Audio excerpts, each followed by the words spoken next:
Pemirsa, beberapa waktu lalu kami pernah mewawancarai Jessica Kumala Wongso terkait dengan kematian Mirna yang disebut-sebut meregang nyawa akibat meminum kopi beracun yang dipesan oleh Jessica.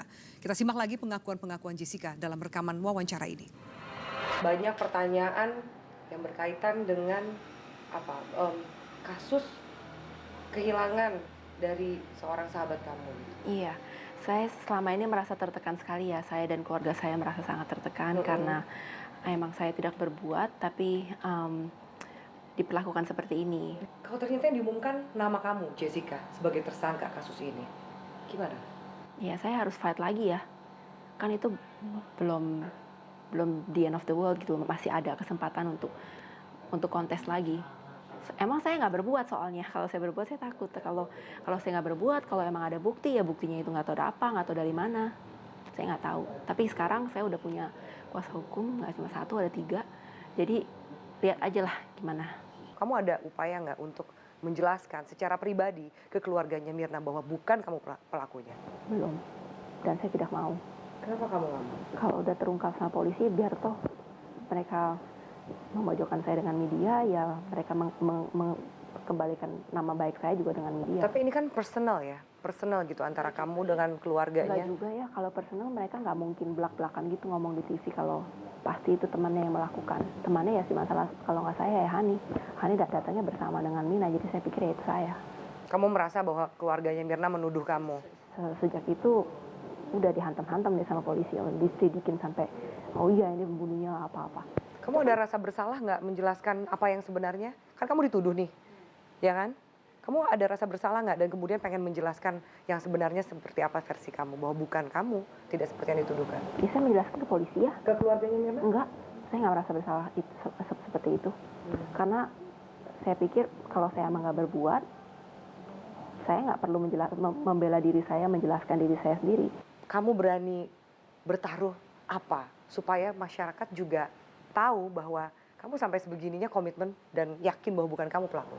Loh, saya tidak perlu ngomong ya Mbak ya. Kalau emang saya pelakunya ya konsekuensinya ya saya masuk penjara berpuluh-puluh tahun. Itu aja. Kamu nggak perlu meyakinkan masyarakat bukan kamu pelakunya? Tidak perlu. Itu kalau keadilan akan diungkap ya diungkap. Saya nggak perlu banyak ngomong. Lanjutkan soal konsistensi Jessica tetap bersikukuh mengatakan bahwa dia bukan pelakunya. Tapi adakah Anda lihat perbedaan perilaku kah, ekspresi wajah kah dari dulu jadi tersangka sampai kemudian sekarang menjalani proses persidangan? Menurut kebiasaan ya, kalau orang yang disangkakan tidak bersalah, ekspresinya itu akan lebih lain, bukan seperti yang dikatakan itu ya.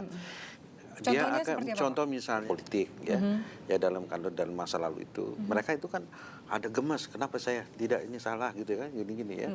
Kenapa saya ada pergolakan harusnya. Gitu, ya. Jadi ada suatu perasaan marah ya yang dikenakan gitu ya. Tapi kalau saya lihat, saya tidak menjudge gitu ya, dan tidak menjudge gitu, bahwa kalau yang dikenakan Mirna itu kayaknya dipersiapkan, dia bisa datar dan dia bisa naik turun intonasinya terkontrol gitu. Jadi saya kira ini memang kalau misalnya dia tidak bersalah ya kan, tentu bukan begitu ininya gesturnya. Iya, gestur dari dalam mereka. Bisakah kemudian mungkin jika memang bisa mencoba meyakinkan hakim, lie detector Jessica lolos. Bahkan psikolog yang mewawancarai juga mengatakan tidak ada sesuatu yang bermasalah dengan psikologi Jessica. Bisakah kemudian hakim juga ikut dikelabui tanda kutip? Saya kira nanti itu ada namanya persesuaian dengan alat bukti yang satu dengan alat bukti yang lain dan barang bukti ya. Nah, dan juga itu foto rekonstruksi itu kan barang bukti bukan alat bukti. Itu nanti bisa dilihat ya. Nanti hakim itu ada indera keenam, dia bicara nanti akan ketahuan, dia akan misalnya ada satu hal ya, satu hal yang sebenarnya tidak logis dalam yang umum, Rekonstruksi itu. ya nanti akan ditanya kenapa begini, misalnya, ya kan?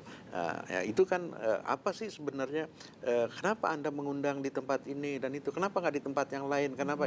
Nah itu kan nanti akan dilihat apakah dia menjawab itu adalah secara kewajaran yang umum atau enggak.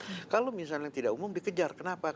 Kalau misal tidak bisa menjelaskan, ya itu yang nanti menjadi pertanyaannya itu saya kira. Akankah terjawab soal motif? Setiap kejahatan harus ada sebabnya, motifnya. Meskipun polisi mengatakan bahwa ya kita tidak perlu mengejar sampai sejauh itu untuk mencari apa motifnya, karena motifnya yang tahu adalah Tuhan dan pelaku.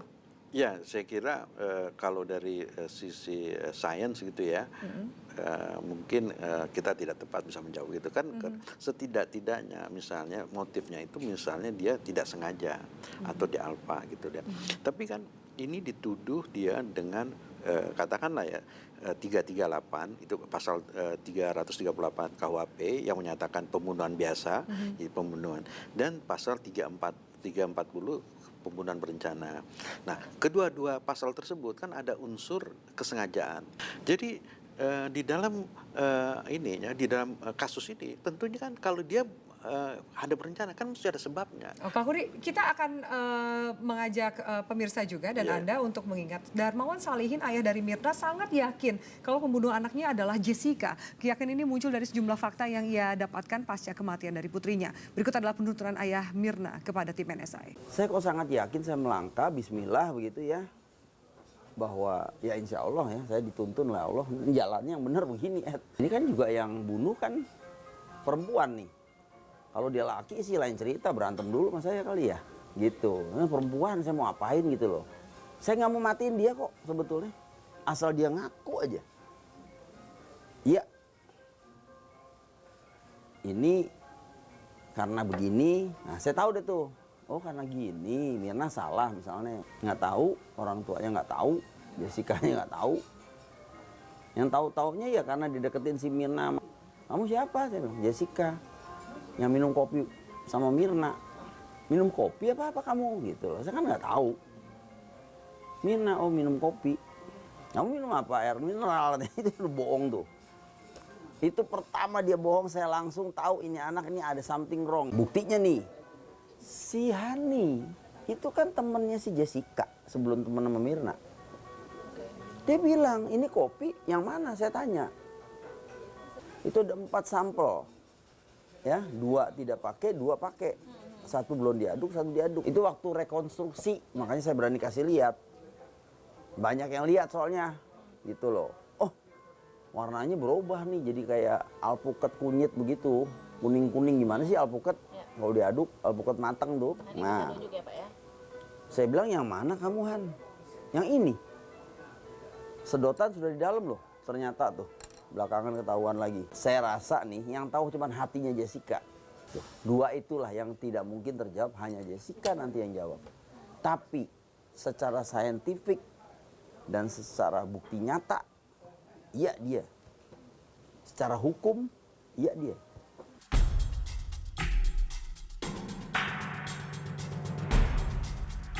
Waktu kejadian itu dia harusnya sudah ribut itu di situ. Di kopi itu, temen gue mati nih, ya kan? Bahaya nih, gitu kan? Cari saya atau cari siapapun keluarganya, saya tante nggak tahu loh. Saya bener-bener nih, saya beli kopi baik-baik untuk Mirna. Kok bisa begini? Coba kita periksa deh gitu, atau gimana? Boro-boro, dia diem. Kenapa dia diem? Karena dia tahu dia taruh si Ani dia bukannya tukang kopi. Udah di BAP ulang. Dia bilang dia nggak enak sama Jessica ngomong begitu, cobain, bohong. Bukan bohong lah, dia baru terus terang gitu loh, bahwa dia cuman tak kena bibir. Nah gitu, terus dilepas lagi lihat Minanya gelebek-gelebek. Dan jangan salah, itu tukang kopi berduaan disuruh polisi coba, bener nggak nih? Itu lidahnya kayak kebakar, mati rasa setengah jam lebih. Cuma nempel doang, bukan. Namanya Devi dan siapa satu lagi. Nungging-nungging dia muntah-muntah. Sampai minum apa kumur-kumur sampai ditolongin dokter di atas. Ini berkembang banyak Pak dalam kasus ini, mulai dari motif percintaan sampai kemudian motif uang, balas dendam dan lain-lain. Memang itu jenis-jenis latar belakang jika ada pembunuhan yang dilakukan menggunakan zat kimia berbahaya? Saya kira ya pasti harus ada sebabnya. Apa kan ini?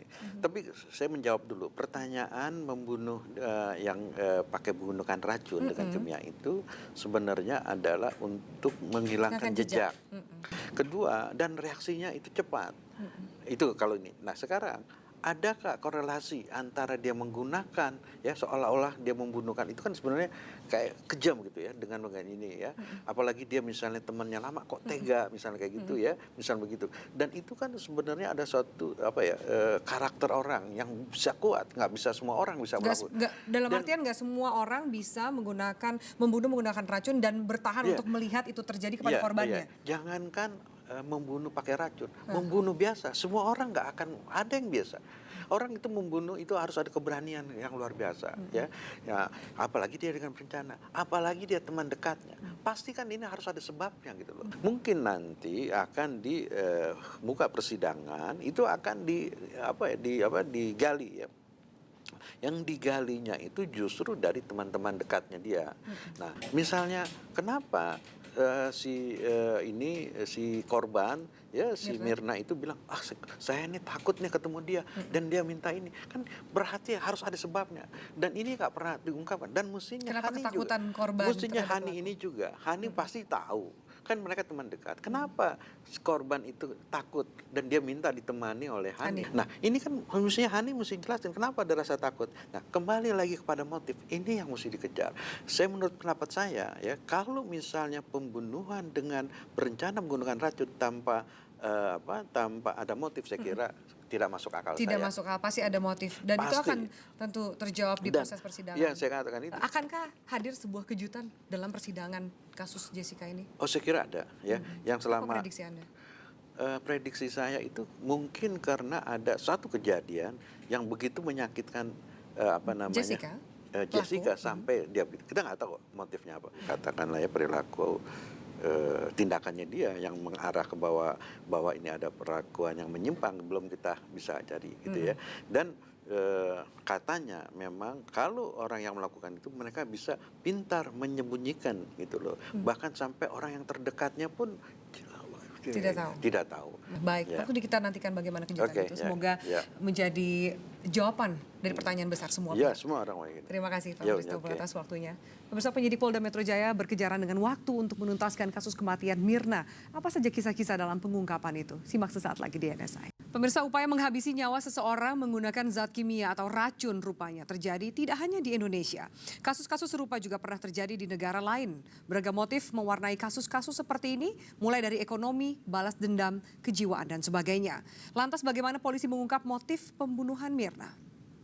Studio NSI, Kabid Humas Polda Metro Jaya, Kombes Pol Awis Tiono. Pak Awis, selamat malam. Selamat malam, Mbak. Kita bicara soal kasus Jessica, Mirna, dan Cyanida. Ini apa yang membuat kepolisian yakin dengan bukti-bukti di tengah masyarakat yang punya berbagai opini, termasuk juga keraguan dari profesionalisme kepolisian? Kepercayaan kepolisian dalam konstruksi hukum memang didasarkan dari apa yang kita dapatkan terkait dengan alat bukti. Mulai dari saksi, kita memeriksa saksi sampai 67 orang. Kemudian saksi ahli, kita memeriksa ada 15 saksi ahli. Kemudian juga ada surat, kemudian dirangkai dengan petunjuk-petunjuk. Walaupun yang terakhir sesuai pasal 184 KUHP, kita tidak bisa penuhi terkait dengan keterangan tersangka karena memang tersangka tidak mengakui dan kita tidak mengejar pengakuannya. Dan dengan keyakinan itulah polisi mengkonstruksikan dibantu dengan barang bukti yang ada sekitar 37, terus kemudian sampai di kejaksaan ternyata dipisah-pisah ada 45 barang bukti. Ini yang kita, sehingga kepolisian itu yakin betul bahwasanya pelakunya saudari Jessica. Oh, itu yang meyakinkan. Ya. Tapi sampai bolak-balik berkas Pak, sampai detik terakhir akhirnya P21. Itu kan tektoknya bisa sampai 3 kali dari kejaksaan. Mengapa? Mengapa ada keyakinan yang tidak tercermin dalam lancarnya proses hukum ini? Mungkin media, mungkin masyarakat cuma melihat sepintas kasus ini bolak-balik. Tapi sebenarnya esensi alat bukti yang sudah kita kumpulkan oleh penyidik, konstruksi hukumnya sebenarnya sudah lengkap, tinggal disempurnakan. Karena memang nanti si saudara JPU yang akan melakukan penuntutan, tentunya dia ingin ada tambahan-tambahan untuk penyempurnaan tadi. Sekali lagi, bahwasanya pernah saya sampaikan, hukum penafsiran antara kepolisian dan jaksa berbeda itu wajar. Karena memang satu ahli dengan ahli lain berbeda. Itu lain artinya dengan ketidaksiapan atau tidak kuatnya alat bukti loh Pak Awi. Betul, memang dalam artian menafsirkan hukum bahwasanya kita sudah penuhin ini sesuai dengan penafsiran kepolisian. Ternyata Penafsiran jaksa merasa itu belum cukup. Betul, kita tinggal menambahkan. Alat buktinya sudah ada 4 itu sudah. Alat buktinya itu cukup atau belum kuat Pak? Belum cukup atau belum kuat? Insya Allah cukup. Makanya kemarin kan tinggal 1 klik aja langsung P21 kan. Wah itu kan detik terakhir tuh Pak. Ya, Kalau nggak ya. kan kemudian Jessica bisa bebas. Saya juga, mengkonfirmasi karena banyak juga opini di masyarakat yang mengatakan bahwa akhirnya agak setengah hati kejaksaan menerima berkas dari pihak kepolisian. Enggak juga. Itu P19 yang terakhir itu mungkin ada waktu sekitar 9 hari jaksa meneliti. Karena yang disyaratkan undang-undang kan 14 hari kan. Gitu. Seberapa sulit untuk mengungkap kasus ini sampai 67 orang saksi dan lain-lain meskipun tersangka tidak mengakui, tapi seakan-akan prosesnya berlarut-larut.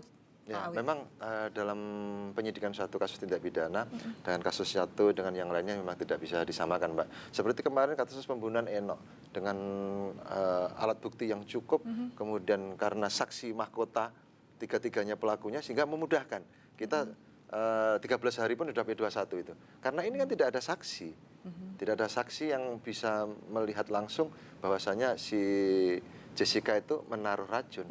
Namun demikian, Itu kesulitan terbesarnya kah dalam proses penyelidikan ini? sebenarnya bukan kesulitan. Karena tidak ada saksi yang kesulitan melihat terbesar ya. Cyanida itu ditaruh dalam Betul. gelas. Bukan kesulitan terbesar ya. Namun demikian itu satu rangkaian pembuktian kepolisian untuk mengumpulkan saksi-saksi tadi sehingga meyakinkan kepolisian bahwa tidak ada lagi orang selain Jessica yang kita tersangkakan gitu. Memang ada tanda kutip mungkin ada sesuatu yang hilang tadi, ada yang gerakan yang tidak terlihat itu. Ini dasarnya adalah CCTV, tapi iya. CCTV kan tidak bisa menjadi dasar yang kuat. Pak. Betul, itu kan barang bukti. Kan saya bilang bahwa sebenarnya dari saksi ahli, kemudian ada surat, kemudian ada rangkaian petunjuk-petunjuk, itu dikuatkan dari barang bukti. Misalnya kita bisa bicara, kenapa kok kita harus membawa ke lapor ini mixer, ini gelas, teko, ini gelas yang diminum almarhum. Ini kan semua terangkai ini. Oke. Kalau di sini kita ketemukan cyanida, tentunya kalau awalnya dari sini, berarti kan ini harus ada benang merahnya. Apa? Misalnya kalau memang kita ambil dari sini ada cyanidanya. Tapi ternyata kan di sini tidak ada cyanida. Dari teko apapun yang berasal dari dapur Kan sebelum cuma ada minuman itu dihidangkan. Cuma ada hidangan di gelas saja kan. Berarti kan tanda kutip kan. Berarti dimasukkan di saat itu juga.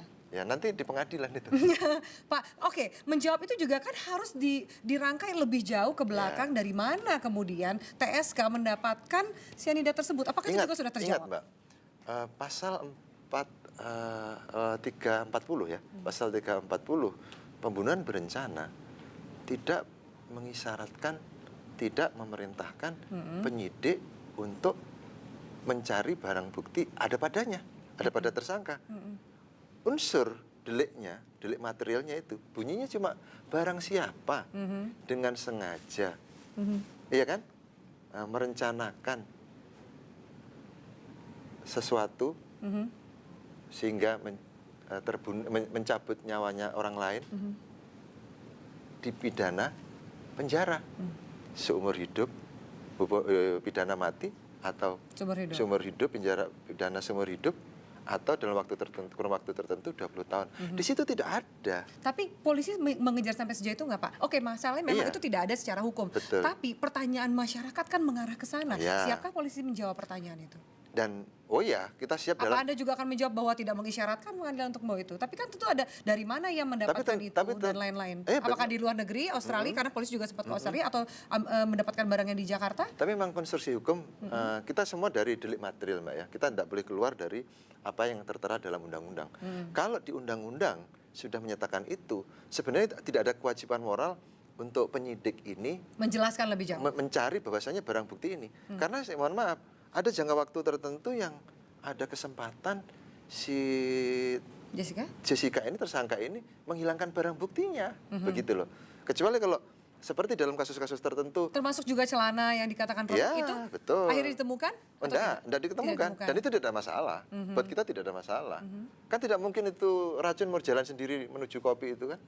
Jadi tetap polisi yakin bahwa Jessica ini yakin, pelakunya. yakin. Meskipun sempat beredar di masyarakat bahwa dikatakan status TSK Jessica ini terlalu dini atau terlalu dipaksakan oleh pihak kepolisian. Enggak juga.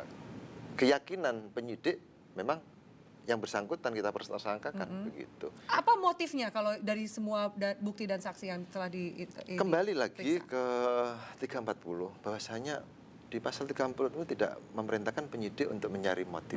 Dan memang sampai detik ini motif itu yang tahu cuma tersangka. Tersangka dan yang maha kuasa tentunya karena memang dia tidak mengakui perbuatannya. Apa alibi Jessica yang paling sering diungkapkan saat pemeriksaan, Pak Awi? Secara detailnya kami tidak Mbak ya. Tapi mungkin secara gambaran luasnya bahwa Jessica tetap bertahan tidak menjadi pelakunya. Pokoknya tidak. Tidak. Iya betul. Termasuk juga motif-motif berbau asmara, berbau uang, finansial dan lain-lain. Penyidik tidak menemukan itu. Dari saksi-saksi yang lain juga tidak menemukan itu. Tidak menemukan itu. Makanya kita sampai ke Australia itu sebenarnya pengen mencari itu, namun ternyata yang kita dapatkan kita profiling sebenarnya Jessica ini. Dulunya bagaimana sih selama di Australia? Tapi dulunya bagaimana bukan berarti dia menjadi pelaku kan? Nanti akan kita tunjukkan. Ada benang merahnya? Oh nanti akan kita tunjukkan Kuat bahwasanya benang merahnya? saksi ahli ini yang bicara. Nanti saksi ahli yang akan bicara. Siapa sebenarnya Jessica ini? Pak, sempat juga Jessica berkali-kali diperiksa oleh psikolog. Apa yang bisa Anda katakan sejauh ini? Bagaimana kondisi psikologi dari Jessica? Mungkin sejauh ini tidak bisa kita keluarkan. Nanti sebentar lagi kan besok akan masuk persidangan. Tentunya juga itu akan pemirsa semua akan melihat. Ada gangguan atau tidak? Ya nanti bisa kita lihat. Apa yang menjadi kejutan saat nanti di pengadilan perdana? Mungkin Mbak pernah mewawancari kan yang bersangkutan bahwasanya kejiwaannya sangat pede sekali orangnya. Begitu. Dengan kejadian ini tidak merasa bersalah ini itu nanti kita lihat.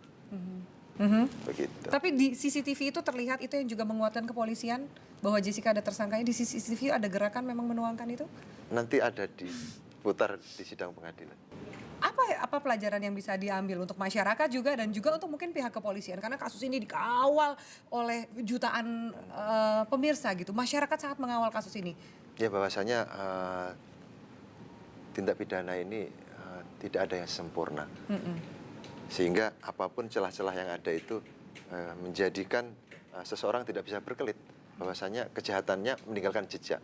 Jejak-jejak forensik yang ada di TKP itulah yang akhirnya mengungkap bahwasanya siapa pelakunya. Ini yang kita konstruksikan. Jadi tidak ada tersangka yang setengah hati atau bahkan terburu-buru mengejar popularitas dari pihak kepolisian. Anda yakin itu ya? Oke, baik. Kita akan terus ikuti bagaimana jalannya proses kasus ini. Terima kasih Pak Agustinus atas waktunya.